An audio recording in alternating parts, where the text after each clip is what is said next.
रात का समय था, चारों तरफ घना अंधेरा था। तभी भूतिया टूनी चिड़िया की आत्मा गांव की तरफ बढ़ती आ रही थी। कहाँ गए गांव की सभी पक्षी? कोई दिखाई नहीं दे रहा है। अरे कहाँ मर गए? कहीं भी चले जाओ, मैं अपने शिकार को ढूंढ लूंगी। कहीं न कहीं तो मुझे मिल ही जाएगा। ये कहकर वो एक शराब की ठेकी पर पहुंच जाती है, जहाँ पर कई सारे पक्षी नशे में घूम रहे थे। आखिरकार मुझे मेरा शिकार मिल ही गया। यही वो पक्षी है जो पीकर ड्रामा करते हैं। तभी भूतिया टूनी चिड़िया की आत्मा एक एक करके उन पक्षियों को मारने लगती है। नहीं छोड़ूंगी, अरे किसी को भी नहीं छोड़ूंगी। तुम सबने हम लोगों की जिंदगी बर्बाद कर रखी है। तुम्हें इस दुनिया में जीने का कोई हक नहीं। तभी एक शराबी नशे की हालत में कहता है, अरे भूतिया चिड़िया की आत्मा, तू यहाँ कैसे आ गई? तू भी पीने आई है क्या? चल मेरे साथ बैठकर पी ले। ये सुनकर भूतिया टूनी चिड़िया की आत्मा कालू कौवे को मार देती है। गांव के अंदर शराबियों की लाशें देखकर गांव के पक्षी आपस में बातें करने लगते हैं। अरे गांव वालों, देखो वो किसी को भी नहीं छोड़ रही है। अपनी जान की सलामती चाहते हो तो यहाँ से अपना बोरिया बिस्तर उठाओ और चलते बनो, या नहीं तो शराब पीना हमेशा के लिए छोड़ दो। अरे भाई, ये हमारी पुश्तैनी जमीन है, हम इसे छोड़कर कहाँ जाएंगे? और तू तो जानता ही है, हमारा पूरा गांव शराबियों से भरा हुआ है। यहाँ तो पीना कोई नहीं छोड़ेगा। ऐसा कहकर टुन्नू वहाँ से चला जाता है। गांव वाले बहुत ही ज्यादा ढीठ होते हैं, इसलिए वो शराब पीना नहीं छोड़ते। ऐसे ही रात हो जाती है, जिसके बाद रात को एक घर में बंटी कबूतर अपनी पत्नी टुनटुनी को शराब के नशे में मार रहा होता है। अरे कल मुही करम जली नास पीटी कहीं की, तुझसे बोल रहा हूँ कि मुझे पैसे दे दे। तुझे मेरी बात समझ नहीं आती? जल्दी से मुझे पैसे निकाल कर दे, वरना तेरा वो हाल करूँगा जो तूने कभी सपने में भी नहीं सोचा होगा। अरे आप मुझे इतना मार क्यों रही हो? मैं तुम्हारी पत्नी हूँ, थोड़ा रहम करो। कौन अपनी पत्नी को इतनी बेरहमी से मारता है? ये सुनकर बंटी कबूतर पास में पड़े डंडे से टुनटुनी चिड़िया को बहुत मारता है। तभी वहाँ पर भूतिया टूनी चिड़िया की आत्मा आ जाती है। आखिर तेरी हिम्मत कैसे हुई इसे हाथ लगाने की? तुम शराबी शराब पीकर चिड़ियाओं के ऊपर हाथ उठाते हो। तुझे मैं नहीं छोड़ूंगी। भूतिया टूनी चिड़िया की आत्मा को देखकर बंटी कबूतर डर जाता है। भूतिया चिड़िया की आत्मा, ये मुझे मार देगी। जाओ तुम यहाँ से, जाने दो मुझे। ये सुनकर भूतिया टूनी चिड़िया की आत्मा उसे जान से मार देती है, जिसके बाद टुनटुनी हिम्मत करके भूतिया चिड़िया की आत्मा से पूछती है, अगर बुरा न मानो तो मैं तुमसे एक बात पूछना चाहती हूँ। आखिर तुम इस गांव के शराबी पक्षियों को ही क्यों मारती हो? तुम्हारी शराबी पक्षियों से क्या दुश्मनी है? मैंने आज तक कई चिड़ियाओं की मदद की, लेकिन किसी ने भी मुझसे मेरी कहानी नहीं पूछी। मैं एक गरीब परिवार से थी। मेरा पति भी रोज शराब पीकर मारपीट करता था, और जो मेहनत मजदूरी करके मैं पैसे कमाती थी, उन्हें वो मुझसे छीन लेता और उससे शराब पीता।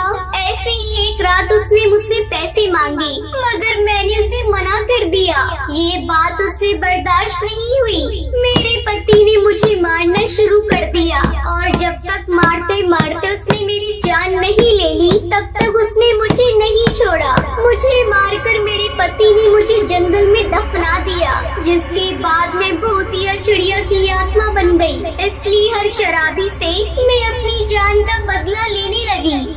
तुम्हारे साथ जो हुआ वो बहुत गलत हुआ, लेकिन इन्हें मारने से कुछ नहीं होगा। अगर हम इस गांव के नशेड़ियों को नशा मुक्ति में डाल के उनकी शराब छुड़वा देंगे तो इससे किसी भी चिड़िया का घर खराब नहीं होगा। अरे वाह, तुमने तो बहुत अच्छा सुझाव दिया है, लेकिन मैं भूतिया चिड़िया की आत्मा हूँ, मैं ये काम नहीं कर सकती। मेरी जगह अब तुम ये काम करोगी और तुम्हें मैं सपोर्ट करूँगी।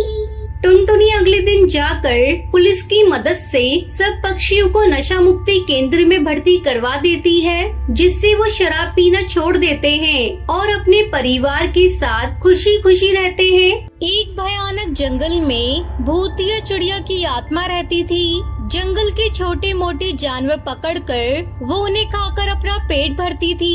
ऐसे ही वो डेली 1-2 जानवर खा जाया करती थी। धीरे धीरे जंगल से सारे जानवर खत्म होते जाते हैं और एक दिन भूतिया चिड़िया की आत्मा ऐसे ही जंगल में घूमती रहती है, लेकिन उसे एक भी जानवर खाने को नहीं मिलता। लगता है आज भी भूखा ही रहना पड़ेगा। सुबह से शाम हो गई घूमते घूमते, पर एक भी शिकार हाथ नहीं आया।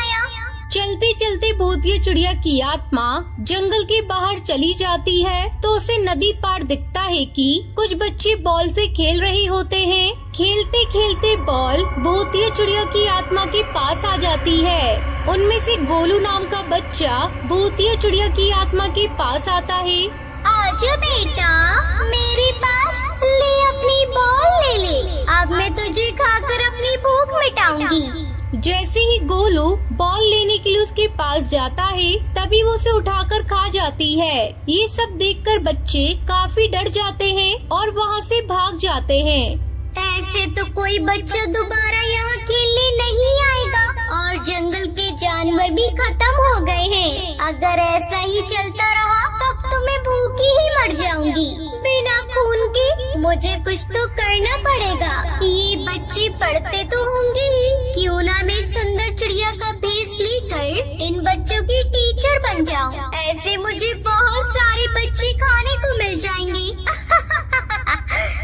ऐसा कहकर वो एक सुंदर चिड़िया का भेष लेकर शहर के जंगल में चली जाती है और टीचर की नौकरी देखने लगती है। सर, मुझे छोटे बच्चों को पढ़ाने के लिए टीचर की नौकरी चाहिए। क्या मुझे यहाँ टीचर की नौकरी मिल जाएगी?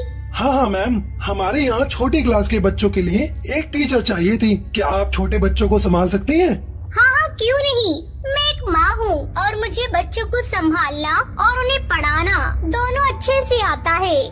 तो ठीक है, फिर आप आज से ही यहाँ ज्वाइन कर लीजिए। Thank you sir. ऐसा कहकर भूतिया चिड़िया की आत्मा वहाँ से 5वीं क्लास में जाने लगती है। वो क्लास में देखती है कि कुछ बच्चे इधर उधर भाग रहे होते हैं। भूतिया चिड़िया की आत्मा को देखकर बच्चे शांत हो जाते हैं। वो सबको पढ़ाने लगती है और बच्चों को अपनी प्यारी प्यारी बातों में फंसा लेती है। तभी 2-3 बच्चों को वो अपने पास बुलाती है। जब सारे बच्चे अपने काम में बिजी होते हैं तो वो उन्हें खा जाती है, पर हरी तोता उस भूतिया चिड़िया की आत्मा को रूप बदलते हुए देख लेता है और बहुत डर जाता है। कुछ देर बाद वो प्रिंसिपल कड़कनाथ सेठ को सारी बात बताता है। अरे बेटा, ये क्या बोल रहे हो तुम? वो तुम्हारी टीचर है, रिस्पेक्ट करो उनकी। और जिन बच्चों की तुम बात कर रहे हो ना, वो आज एब्सेंट है। पर नहीं सर, सच में। पर कुछ नहीं, चुपचाप क्लास में जाओ। हरी तोता चुपचाप क्लास में चला जाता है। फिर अगले दिन प्रिंसिपल उस बच्चे की बात टीचर बनी भूतिया चिड़िया की आत्मा को बताता है। आजकल बच्चे भी ना कुछ भी सुनकर आ जाते हैं और कुछ भी बोलते रहते हैं। हाँ सर, बिल्कुल। बच्चों को क्या पता क्या बोलते रहते हैं। आज इस बच्चे को ठिकाने लगाना होगा, नहीं तो इसको असलियत पता चल गई तो ये तांत्रिक बाबा को बुलाकर मुझे भस्म कर देगा। ऐसा कहकर भूतिया टूनी चिड़िया की आत्मा क्लास में चली जाती है और उसकी पूरी नजर हरी तोता पर होती है, जिसने उसकी असलियत देख ली होती है। पर जैसे ही उसे मौका मिलता है वो फिर से 3-4 बच्चों को खा जाती है, पर इस बार सारे बच्चे उसका असली रूप देख लेते हैं। अगर तुम में से किसी भी बच्चे ने बाहर जाकर किसी को कुछ भी बताया तो इस बार मैं तुम्हें खा जाऊंगी।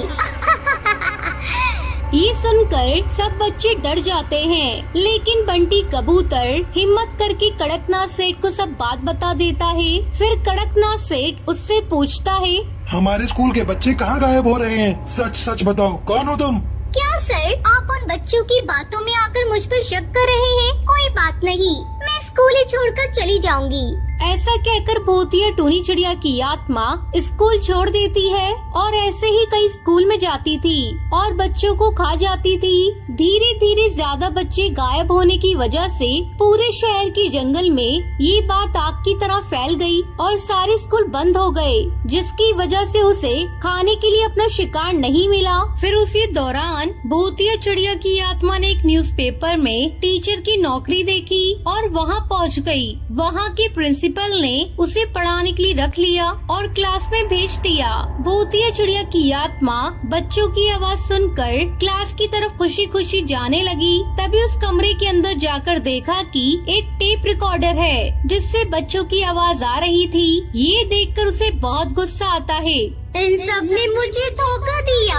ये सब मुझे पकड़ना चाहते हैं, लेकिन ये जानते नहीं मैं कौन हूँ। वो जैसे ही पीछे मुड़ती है तो वहाँ तांत्रिक खड़ा होता है और वो अंदर से दरवाजा बंद करके उस भूतिया चिड़िया की आत्मा पर मंत्र पढ़कर राख फेंकता है, जिससे वो भूतिया चिड़िया की आत्मा जलकर वहीं पर राख हो जाती है।